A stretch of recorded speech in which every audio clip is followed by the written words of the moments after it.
नमस्कार, मैं हूं अंकुर और आप देख रहे हैं सत्यहिंदी.com। आइए एक नजर डालते हैं अब तक की सुर्खियों पर। कांग्रेस के पूर्व अध्यक्ष राहुल गांधी ने उत्तराखंड के बीजेपी सरकार को निशाने पर लिया है। राहुल ने शनिवार को कहा है कि उत्तराखंड में नौकरी माफिया का बोलबाला है। पटवारी, लेखपाल, पुलिस कांस्टेबल, फॉरेस्ट गार्ड और अन्य कई पदों पर नौकरी पाने के लिए लोग जीतोड़ मेहनत करते हैं, लेकिन बीजेपी सरकार में गरीब और मध्यम वर्ग के हिस्से की नौकरी पैसा लेकर अमीरों और सरकार के करीबी लोगों को बेची जा रही है। कांग्रेस नेता ने कहा कि नौकरियों में भ्रष्टाचार उत्तराखंड की विधानसभा तक आ पहुंचा है। भर्ती पर भर्ती, परीक्षा पर परीक्षा रद्द हो रही हैं और मुख्यमंत्री सिर्फ जांच का आदेश देकर अपनी नाकामी से पल्ला झाड़ रहे हैं। राहुल ने कहा है कि ऐसी नाकाम सरकार पद पर बने रहने का अधिकार खो चुकी है। उन्होंने कहा कि भर्तियों में भ्रष्टाचार के खिलाफ कांग्रेस लड़ती रहेगी। बता दें, उत्तराखंड सचिवालय रक्षक भर्ती परीक्षा का पेपर लीक होने की वजह से बीते काफ़ी दिनों से राज्य सरकार विपक्ष के निशाने पर है। पेपर लीक मामले में हाकम सिंह रावत नाम के शख्स को गिरफ्तार किया गया है। रावत को बीजेपी नेताओं का करीबी बताया जाता है। झारखंड में चल रही राजनीतिक गहमागहमी के बीच राज्य की महागठबंधन सरकार अपने विधायकों को सुरक्षित करने में जुटी हुई है। मुख्यमंत्री सोरेन झारखंड मुक्ति मोर्चा के विधायकों के साथ बसों से निकल गए। बताया जाता है कि वो सभी रांची से 30 किलोमीटर दूर बसों से खूंटी गए। इसके बाद में मुख्यमंत्री सोरेन और सत्तारूढ़ गठबंधन के विधायक नाव की सवारी करते हुए दिखाई दिए। बता दें, छत्तीसगढ़ में कांग्रेस की सरकार है, जबकि झारखंड में झारखंड मुक्ति मोर्चा, कांग्रेस और राष्ट्रीय जनता दल मिलकर सरकार चला रहे हैं। दिल्ली के मुख्यमंत्री अरविंद केजरीवाल ने आज ट्वीट कर कहा कि दही, छाछ, शहद, गेहूं, चावल आदि पर अभी जो जीएसटी लगाया उससे केंद्र सरकार को 7,500 करोड़ सालाना आएगा। सरकारें गिराने पर अभी तक इन्होंने 6,300 करोड़ खर्च किया है। अगर ये सरकारें ना गिराते तो गेहूं, चावल, छाछ आदि पर जीएसटी न लगाना पड़ता, लोगों को महंगाई का सामना ना करना पड़ता।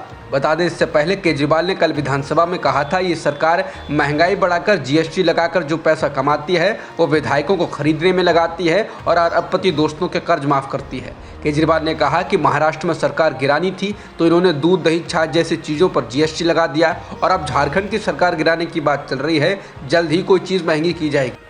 गुजरात में सत्ता में परिवर्तन को लेकर अटकलों पर आधारित एक स्टोरी छापने के आरोप में सौराष्ट्र हेडलाइन के संपादक के खिलाफ केस दर्ज कर लिया गया है। समाचार एजेंसी पीटीआई की रिपोर्ट के अनुसार लेख में बताया गया था कि कैसे बीजेपी का केंद्रीय नेतृत्व गुजरात के सीएम भूपेंद्र पटेल से नाखुश है और उन्हें बदलने पर विचार कर रहा है। राजकोट सिटी ए डिवीजन थाने के इंस्पेक्टर सीजी जोशी ने बताया, इस मामले में 2 अभियुक्तों को नोटिस जारी किया गया है जिन्हें गिरफ्तार किया जाना बाकी है। बीबीसी के अनुसार एफआईआर में लिखा गया है कि अखबार के संपादक ने यह लेख अफवाह फैलाने, बीजेपी समर्थकों के बीच दहशत पैदा करने, अलग अलग राजनीतिक दलों के बीच नफरत पैदा करने और सार्वजनिक शांति को खतरे में डालने के इरादे से लिखा। दिल्ली के मुख्यमंत्री अरविंद केजरीवाल और असम के सीएम हेमंत बिस्वा शर्मा के बीच कई दिनों से ट्विटर वॉर जारी है। ये जंग शनिवार 27 अगस्त को भी जारी रही। आप प्रमुख केजरीवाल ने हेमंत बिस्वा शर्मा से पूछा कि पूर्वोत्तर राज्य के स्कूलों को देखने मुझे कब आना चाहिए। वर्चुअल स्पेस में दोनों नेताओं के बीच बहस तब शुरू हुई जब केजरीवाल ने बुधवार को ट्वीट किया कि स्कूलों को बंद करना कोई समाधान नहीं है और देश भर में और स्कूल खोलने की ज़रूरत है। केजरीवाल ने एक खबर का लिंक भी साझा किया जिसमें दावा किया गया था कि असम के कुछ स्कूलों को बंद कर दिया गया क्योंकि उस स्कूल में पढ़ने वाले 10वीं के सारे छात्र फेल हो गए। केजरीवाल और शर्मा दोनों ने पिछले 3 दिनों में कई बार एक दूसरे पर टिप्पणियां की हैं। शनिवार को आप सुप्रीमो ने हिंदी में ट्वीट किया, एक कहावत है, अगर कोई पूछता है कि कब आऊं और वो कहे जब भी आएँ तो इसका मतलब है कभी मत आना। मैंने आपसे पूछा था कि मैं कब आऊं आपके सरकारी स्कूल देखने, आपने बताया नहीं। बताओ कब आऊं, तभी आ सकता हूं। वहीं शर्मा ने एक के बाद एक ट्वीट में केजरीवाल का मजाक उड़ाते हुए दिल्ली और असम के बीच कुछ मतभेदों को साझा किया। शर्मा ने लिखा कि प्रिय अरविंद केजरीवाल जी, आपकी अज्ञानता दर्दनाक है, मुझे आपकी मदद करने दो। असम दिल्ली से 50 गुना बड़ा है। हमारे 44,521 सरकारी स्कूल 65 लाख छात्रों को पढ़ाते हैं, आपके 1000+ स्कूलों के मुकाबले। समर्पित शिक्षकों की हमारी संख्या 2 लाख से ज़्यादा है। मिड डे मील कार्यकर्ता भी 1.18 लाख हैं। वहीं केजरीवाल ने एक ट्वीट में कहा कि ओह, ऐसा लगता है कि आपने अपराध किया है। मेरा इरादा आपकी गलतियों को इंगित करना नहीं था। हम सभी एक देश हैं, हमें एक दूसरे से सीखना होगा, तभी भारत नंबर 1 देश बनेगा। उन्होंने कहा कि वो असम का दौरा करने को तैयार हैं और शर्मा से पूछा कि उन्हें पूर्वोत्तर राज्य कब आना चाहिए। उन्होंने कहा कि आप मुझे शिक्षा के क्षेत्र में अपना अच्छा काम दिखाइए, आप दिल्ली आइए, मैं आपको दिल्ली में काम दिखाऊंगा। इसके बाद एक अन्य ट्वीट में शर्मा ने कहा, और हाँ, जब आप असम में हों जिसकी आप इतनी ज़बरदस्त इच्छा रखते हैं तो मैं आपको हमारे मेडिकल कॉलेजों में ले जाऊंगा जो आपके मोहल्ला क्लिनिक से 1000 गुना बेहतर हैं। हमारे सरकारी स्कूल के शिक्षकों से भी मिले और छात्रों से भी। उन्होंने हिंदी में कहा, भारत को नंबर 1 बनाने की चिंता छोड़ो, मोदी जी ऐसा कर रहे हैं। गुजरात के कच्छ जिले में एक युवक की हत्या के बाद 2 समुदायों के बीच हिंसक झड़पें हुई हैं। कुछ दिन पहले कच्छ जिले के भुज के माधोपुर इलाके में एक युवक की चाकू मारकर हत्या कर दी गई थी। घटना का पता चलने के बाद दूसरे समुदाय के लोग सड़कों पर उतर आए और उन्होंने मस्जिद और दुकानों में तोड़फोड़ की है। हालात को देखते हुए मौके पर बड़ी संख्या में पुलिस को तैनात किया गया है। पुलिस ने कहा है कि हालात पर काबू पा लिया गया है। सांप्रदायिक झड़प प्रधानमंत्री नरेंद्र मोदी के शनिवार को गुजरात दौरे से ठीक पहले हुई है। प्रधानमंत्री नरेंद्र मोदी शनिवार को गुजरात में हैं और उन्हें कई सरकारी कार्यक्रमों में भाग लेना है। कर्नाटक का मुरुगा मठ विवादों में है। ये लिंगायत ब्राह्मणों का बहुत बड़ा मठ है और इसके स्वामी का विशेष सम्मान है। मठ के प्रमुख और स्वामी मुरुगा शिवमूर्ति शरण के खिलाफ यौन शोषण का आरोप लगा है। उनके और मठ के 4 अन्य लोगों के खिलाफ केस दर्ज किया गया है। इनमें महिला सहायिका भी शामिल हैं। इस मामले की एक कमेटी ने जांच की थी। उस कमेटी के सामने कुछ लड़कियों ने बयान दिया था, उसके बाद केस दर्ज किया गया। कर्नाटक के प्रमुख अखबार विजय कर्नाटक ने इस खबर की पुष्टि की है। यह वही मठ और गुरु हैं जिनके पास हाल ही में कांग्रेस नेता राहुल गांधी ने जाकर आशीर्वाद लिया था। बीजेपी समर्थक ट्विटर हैंडल पर शनिवार को राहुल गांधी और गुरु मुरुगा शिवमूर्ति शरण का फोटो वायरल किया जा रहा है, जबकि राहुल का इस घटना से कोई संबंध नहीं है। कांग्रेस के वरिष्ठ नेता मल्लिकार्जुन खड़गे ने कहा कि कांग्रेस अध्यक्ष के रूप में राहुल गांधी की वापसी के लिए कोशिश की जाएगी। उन्होंने कहा क्योंकि उनके अलावा पार्टी में कोई और नहीं है जिसकी अखिल भारतीय पहचान है। राज्यसभा में विपक्ष के नेता खड़गे ने कहा कि पार्टी का नेतृत्व करने के इच्छुक किसी भी व्यक्ति को पूरे देश में जाना चाहिए और उसे कन्याकुमारी से लेकर कश्मीर और पश्चिम बंगाल से गुजरात तक समर्थन प्राप्त होना चाहिए। खड़गे ने याद करते हुए कहा कि पहले भी सभी वरिष्ठ नेताओं ने सोनिया गांधी को पार्टी में शामिल होने और काम करने के लिए मजबूर किया था और राहुल गांधी से भी आकर लड़ने का अनुरोध किया था। उन्होंने कांग्रेस अध्यक्ष पद को लेकर कहा कि आप मुझे विकल्प बताएं, कौन है राहुल गांधी के अलावा पार्टी में।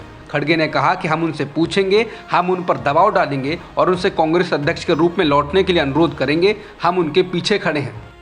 पंजाब से कांग्रेस के सांसद मनीष तिवारी ने कहा है कि जो लोग वार्ड का चुनाव लड़ने की क्षमता नहीं रखते वे कांग्रेस का इतिहास बता रहे हैं। उन्होंने कहा कि जो लोग कल तक मंत्रियों के चपरासी थे वे अब कांग्रेस के बारे में ज्ञान देते हैं। तिवारी ने कहा कि इससे उन कार्यकर्ताओं को जिन्होंने अपनी पूरी जिंदगी कांग्रेस में लगाई है उनके मन को ठेस पहुंचती है। गुलाम नबी आज़ाद के कांग्रेस छोड़ने के बाद पार्टी में असंतुष्ट नेताओं के गुट G23 के नेता मनीष तिवारी का भी ये पार्टी नेतृत्व के करीबियों पर जोरदार हमला बताया जा रहा है। कांग्रेस नेता मनीष तिवारी ने समाचार एजेंसी ANI से बातचीत में कहा कि सोनिया गांधी को पत्र लिखे जाने के बाद देश के 10 राज्यों में विधानसभा के चुनाव हो चुके हैं, लेकिन कांग्रेस को सभी जगह हार मिली है। उन्होंने कहा कि 2021 में पश्चिम बंगाल के विधानसभा चुनाव में तो कांग्रेस को 0 सीटें मिली, जबकि बाकी राज्यों में भी पार्टी को शिकस्त मिली। तिवारी ने कहा कि अगर कांग्रेस का ख्याल और भारत का ख्याल एक है तो या तो कांग्रेस के ख्याल में फ़र्क आ रहा है या फिर भारत के ख्याल में फ़र्क आ रहा है, वरना 1885 से चला आ रहा कांग्रेस और भारत का ये सामंजस्य कैसे टूट रहा है। उन्होंने कहा कि इस मामले में आत्मचिंतन की ज़रूरत है। जस्टिस उदय उमेश ललित ने आज सुप्रीम कोर्ट के मुख्य न्यायाधीश पद की शपथ ले ली है। वो सुप्रीम कोर्ट के 49वें मुख्य न्यायाधीश होंगे। उन्हें राष्ट्रपति द्रौपदी मुर्मू ने राष्ट्रपति भवन में शपथ दिलाई। बता दें CJI UU ललित का पद पर 8 नवंबर 2022 तक कार्यकाल है। मालूम हो कि जस्टिस UU ललित भारत के दूसरे ऐसे चीफ जस्टिस हैं जो वकील से सीधे सुप्रीम कोर्ट के जज नियुक्त हुए।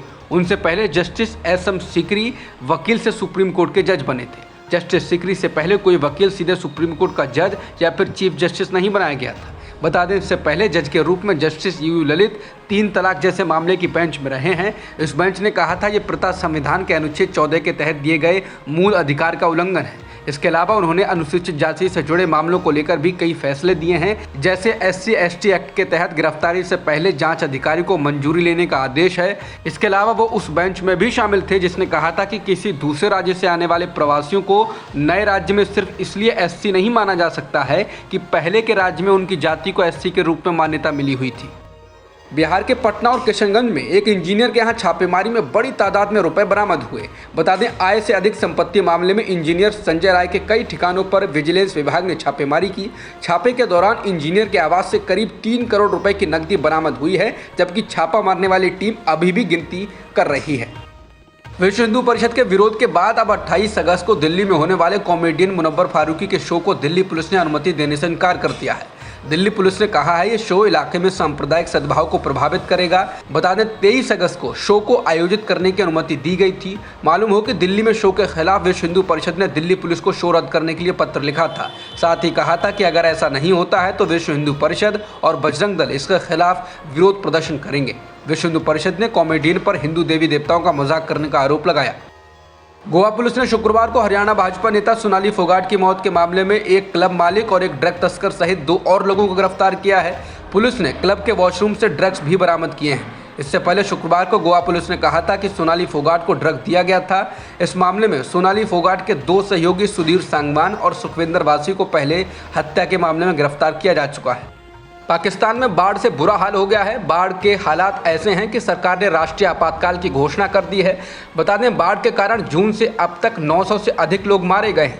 पिछले 24 घंटों की अगर बात करें तो 34 लोगों ने अपनी जान गंवाई है। इसके अलावा बाढ़ से 3.3 करोड़ लोग प्रभावित हुए हैं। इनको रहने के लिए भी जगह नहीं है। पाकिस्तान के दक्षिणी सिंध प्रांत के पुराने शहर सुक्कुर में तंबू लगे हुए हैं क्योंकि लोगों को ठहरने के लिए जगह नहीं है। अब तक की खबरों में इतना ही। बाकी खबरों के लिए बने रहिए सत्यहिंदी.com के साथ।